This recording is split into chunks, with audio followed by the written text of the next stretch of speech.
ও জওয়ান যুবকেরা, ও আমার মুরব্বিয়ানেরা, শুনে রেখে দিন বাবা, জেনে রেখে দিন বাবা। আল্লাহ নবী, দয়ার নবী আমার বললেন, এ সাহাবায়ে কিরামেরা শুনে রেখে দাও, জেনে রেখে দাও, আমার ওই উম্মতটার জন্য আমি রাসূলুল্লাহ কিয়ামতের দিনে সুপারিশের জামিনদার হয়ে যাব। আর একটু জোরে বলুন সুবহানাল্লাহ।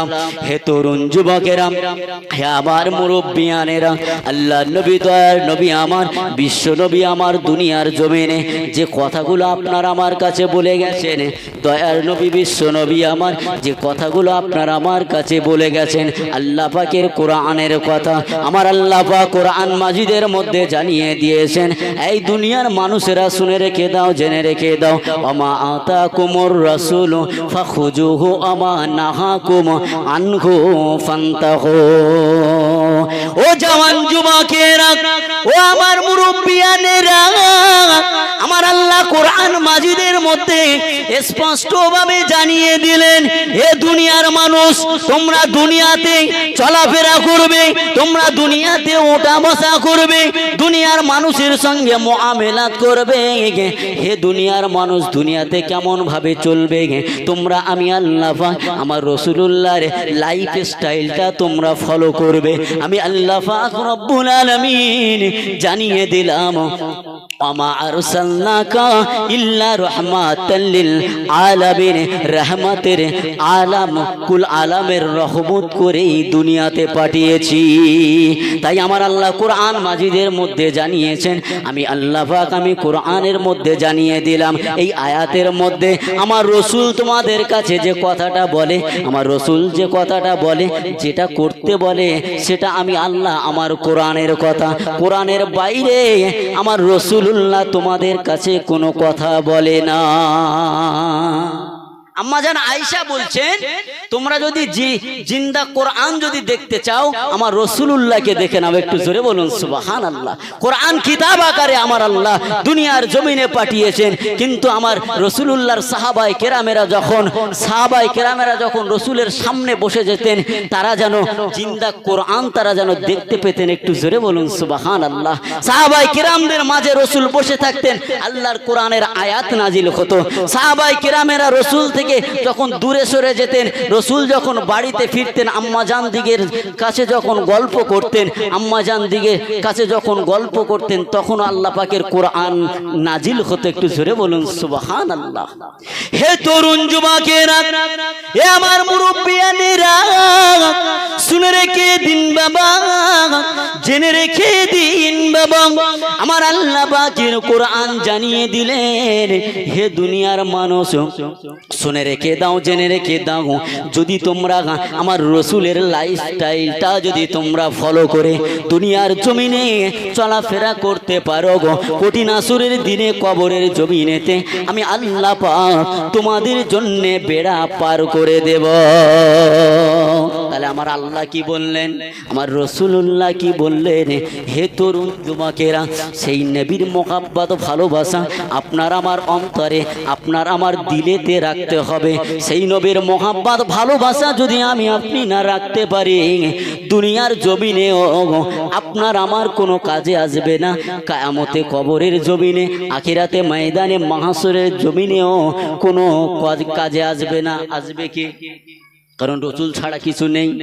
আল্লাহর নবী বললেন, দুনিয়াতে তোমরা একে অপরের সঙ্গে ভালো ব্যবহার করবে, দুনিয়ার জমিনে তোমরা একে অপরের ধর্মের প্রতি যেন তোমরা আঘাত করো না, একে অপরের ধর্মস্থানে যেন তোমরা আঘাত করবে না। আমার রাসূল বলেছেন, লাকুম দীনুকুম ওয়ালিয়া দীন। আল্লাহর কোরআনের কথা সত্য না মিথ্যা? সত্য। কি বলছেন? যে তোমরা কারো ধর্মের প্রতি যেন আঘাত করো না। আমার আল্লাহ কি বলছেন? যে লাকুম দীনুকুম ওয়ালিয়া দীন, যে যার ধর্ম সেই করবে। তার মধ্য থেকে আমি আল্লাহ পাক একটা স্পেশাল ধর্ম দিয়েছি, ইন্নাদ দীনা ইনদাল্লাহিল ইসলাম। একটু জোরে বলুন সুবহানাল্লাহ। আমাদের প্রভু এক নবীর উম্মত, জীবন বিধান এক, ওই শিবানী কোরআন। ঠিক না ভুল? ঠিক কিনা? তবে কেন এক নও হে মুসলমান, এক হও করিয়া আহ্বান। আমাদের প্রভু এক নবীর উম্মত, জীবন বিধান এক ওই শিবানী কোরআন। আমাদের কাবা এক, আমাদের কোরআন এক, ওহুদ পাহাড় এক, মিজানের পাল্লা এক। ঠিক না ভুল? সব যদি এক হয় তাহলে আমাদের মধ্যে এত কেন দলাদলি? রাসূল কি বলছেন? আমাদের প্রভু এক নবীর উম্মত, জীবন বিধান এক ওই শিবানী কোরআন। হে তরুণ যুবকেরা, হে আমার মুরব্বিয়ানেরা, হে আমার মায়েরা বোনেরা, শুনে রেখে দেন, জেনে রেখে দেন। আর যদি আমি আপনি সেই কোরআনের স্টাইলটা, কোরআনের কথা, কোরআনের ভাষাটা যদি আমি আপনি বুঝতাম, আল্লাহ পাক যে কোরআন মাজিদের মধ্যে লিপিবদ্ধ করলেন, জালিকাল কিতাবুল লা রাইবা ফি, এই কোরআনের মধ্যে কোনো সন্দেহ নাই, সন্দেহের অবকাশ মাত্র তোমরা খুঁজে পাবে না। ও জওয়ান যুবকেরা, ও আমার মুরব্বিয়ানেরা, আমার আল্লাহ পাক জানিয়ে দিলেন, হে দুনিয়ার মানুষ, আমার কোরআনের একটা হরফের মানে যদি তোমরা বুঝে, ওই দুনিয়ার জমিনে থেকে একটা আদেশের কথা এবং নিষেধের কথা যদি তোমরা বুঝে যদি দুনিয়াতে চলতে পারো, দুনিয়া এবং আখিরাতে, কবরে, মিজানে, পুলসিরাতে, উভয় জায়গায় তোমরা লাভবান হয়ে যাবে। কিন্তু মুসলমান আমরা তো সেই কোরআনের ভাষাই বুঝি না, জানার চেষ্টা করি না, বোঝার চেষ্টা করি না। করি কি? যদি একটু টাইম পাই, আমরা চায়ের দোকানে, আবার কি বাজারে ঘাটে বসে আমরা আড্ডা মেরে, এ ওর গল্প, ও তার গল্প, এর নামে ওর নামে কুৎসা গেয়ে আমরা বাড়িতে চা খেয়ে বাড়িতে ফিরি। ঠিক না ভুল? এই চায়ের দোকান আর বাজারটা এমনি নিকৃষ্টতম জায়গা বলেনি, এই জায়গাটা এমনি নিকৃষ্ট বলা হয়নি। এই জন্যই বলা হয়েছে যে যেখানে বসে মানুষ এ ওর নামে কি করে, কুৎসা গায়। এখন কি ভালো কথা হয়? কি বলে? ভালো কথা হয় না। সে থেকে আমাকে আপনাকে দূরে সরে আসতে হবে। আল্লাহ রসুল বললেন আমলের ধ্বংসকারী একটাই, সেটা হলো ওই একে অপরের নামে দুর্নাম বদনাম করাটাই হলো তার আমল ধ্বংস হয়ে যাবার একটাই কারণ। আপনার আমার আমল ধ্বংস হয়ে যাওয়ার একটাই মাত্র কারণ হলো এই, বিশেষ করে আমি আপনি যে চায়ের দোকানে, পানের দোকানে, বাজার ঘাটে বসে, মাচায় বসে, আমার মা বোনেরা পুকুরের ঘাটে গেলে তারা তো এমনি করে, আর কি বলা যায়, স্বামীর নামে শ্বশুর শাশুড়ি যাই হোক, বাড়িতে ফ্যামিলি যা থাকুক, গোষ্ঠী সমেত তার একেবারে উদ্ধার করে দিল। ঠিক না ভুল বলেন? আমি কথাগুলো কি খারাপ বলছি নাকি? খারাপ লাগছে নাকি বাবা? কথাগুলো বোঝার চেষ্টা করবেন। আল্লাহ পাক তাই কি বললেন যে আমার কোরআনের কথাটা তো যদি তোমরা একটু বুঝে, যদি তোমরা দুনিয়ার জমিনে একটু চলাফেরা করতে পারো, আমার রাসূলুল্লাহর জীবন আদর্শটা যদি তোমাদের মধ্যে আসে, আমি আল্লাহ জানিয়ে দিলাম কিয়ামতের দিনে, ময়দানে মাহশরের দিনে আমি আল্লাহ স্বয়ং তোমাদের জন্য আমার রহমতটা দেব। লা তাকনাতু মির রাহমাতিল্লাহ, বান্দারে তোমাদেরকে আমি আল্লাহ আমার রহমত থেকে নৈরাশ করব না। একটু জোরে বলুন সুবহানাল্লাহ। সেই রহমতের আশায় আমরা দুনিয়ার জমিনে ইবাদত বান্দেগি যা করছি, সেই আল্লাহর রহমতের আশায় তো নাকি? এই হজ মোবারকের মাস সামনেই, হাজী সাহেবরা হজ যাওয়ার জন্য প্রস্তুতি নিচ্ছেন। আমার আল্লাহর কাবা বাইতুল্লাহ শরীফে যাওয়ার জন্য এই যে ফরজ হজ আল্লাহ যাদের উপরে ফরজ করেছে, এই হজটা কি শরিয়াতের বিধান, তাই তো নাকি? নামাজ কি শরিয়াতের বিধান, হুকুম, আল্লাহকে রাজি করার জন্য, তাই তো নাকি? আমার আল্লাহ পাক কোরআন মাজিদের মধ্যে বলেছেন, বান্দা আমি আল্লাহ আমাকে তোমরা রাজি খুশি করতে হলে তোমাদেরকে নামাজ আদায় করতে হবে। ওয়া আকিমুস সালাত ওয়া আতুজ যাকাত ওয়া আতুজ যাকাত ওয়া আরকাউ মা'আর রাকিয়িন। আমার আল্লাহ পাক এই রকম ভাবে এই রকম হজ্জি বাইতে এই হজের কথাটাও আমার আল্লাহ পাক বললেন যে দুনিয়ার জমিনে আমি আল্লাহ যাদের সাহেবে নেসাব করেছি, হে দুনিয়ার মানুষেরা শুনে রেখে দাও, আমি আল্লাহ আমার কাবা বাইতুল্লাহতে তাকে যেন আশা চাই। আমি আল্লাহ পাক রব্বুল আলামিন জানিয়ে দিলাম কিয়ামতের দিনে ময়দানে মাহশরের দিনে আমার ওই কাবার মেহমানটাকে আমি আল্লাহ পাক কিয়ামতের দিনে ময়দানে মাহশরের দিনে আমি আল্লাহ তার জন্য আরশে আজিমের ছায়া, স্পেশাল ছায়া আমি আল্লাহ দিয়ে রেখেছি। একটু জোরে বলুন সুবহানাল্লাহ।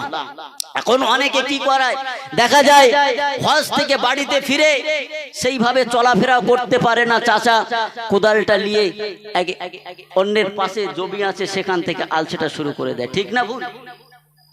আমাদের মধ্যে সেই হজে গিয়ে যে হজের যে কাজ আমরা করে আসলাম এই লাখো লাখো টাকা খরচা করে, আচ্ছা আমাদের লাভ হলো না ক্ষতি হলো? ক্ষতি হলো না?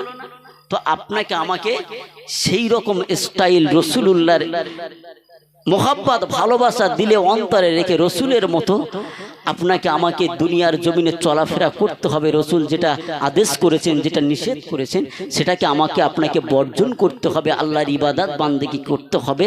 তাহলে দুনিয়া এবং আখেরাতে উভয় জায়গায় আমি আপনি দুনিয়া এবং আখেরাতে উভয় জায়গায় আমি আপনি লাভবান হব, ঠিক না ভুল? তা না হলে আপনার আমার সমস্ত ইবাদত বান্দেগি বেকার হয়ে যাবে, সব ইবাদত বেকার। 60 বছর 70 বছর 80 বছর 90 বছর 100 বছর ধরে আপনি আমি ইবাদত করলাম, আপনার আমার ইবাদত বান্দেগি সব বেকার হয়ে যাবে। আমার ভাইয়েরা, তরুণ যুবকেরা, আমার মুরব্বিয়ানেরা, যাই হোক আল্লাহ পাক রব্বুল আলামিন আপনাকে আমাকে দুনিয়ার জমিনে যতটুকু হায়াত রেখেছেন, এই হায়াত থাকার ওই হায়াত যতটুকু রেখেছেন আপনি আমি আল্লাহ পাকের সেই বিধান অনুযায়ী রসুলের ভালোবাসার, রসুলের খাতিরে, রসুলের মোহাব্বত অন্তরে রেখে আমি আপনি দুনিয়ার জমিনে চলবো, ঠিক না ভুল? দুনিয়ার জমিনে চলবো, একটু চেষ্টা করবো তো নাকি? চেষ্টা করব, একটু চেষ্টা করলে আমার আল্লাহ পাক রব্বুল আলামিন জানিয়েছেন মান কানা লিল্লাহি কানাল্লাহু লাহু, যে বান্দা আমি আল্লাহ আমাকে একবার স্মরণ করে, আমি আল্লাহ পাক ওই বান্দাকে ইয়া আবদি, আমি আল্লাহ বান্দাকে 10 বার স্মরণ করি। একটু জোরে বলুন সুবহানাল্লাহ। আমরা আল্লাহকে যখন একবার আল্লাহু আকবার বলে ডাকি, আমার আল্লাহ ইয়া আবদি ইয়া আবদি, আমার বান্দা আমার বান্দা, আমার আল্লাহ বান্দা বান্দা বলে একের বিনিময়ে 10 বার করে আপনাকে আমাকে স্মরণ করে। একটু জোরে বলুন না সুবহানাল্লাহ। আজ মুসলমান আমরা সেই নামাজ থেকে দূরে সরে গেছি, আমরা রোজা থেকে দূরে সরে গেছি, শরিয়াতের বিধান থেকে আমরা দূরে সরে গেছি। হে মুসলমান, একদিন আপনাকে আমাকে মরতে হবে, একদিন আপনাকে আমাকে এই দুনিয়ার জমিন থেকে বিদায় নিয়ে চলে যেতে হবে।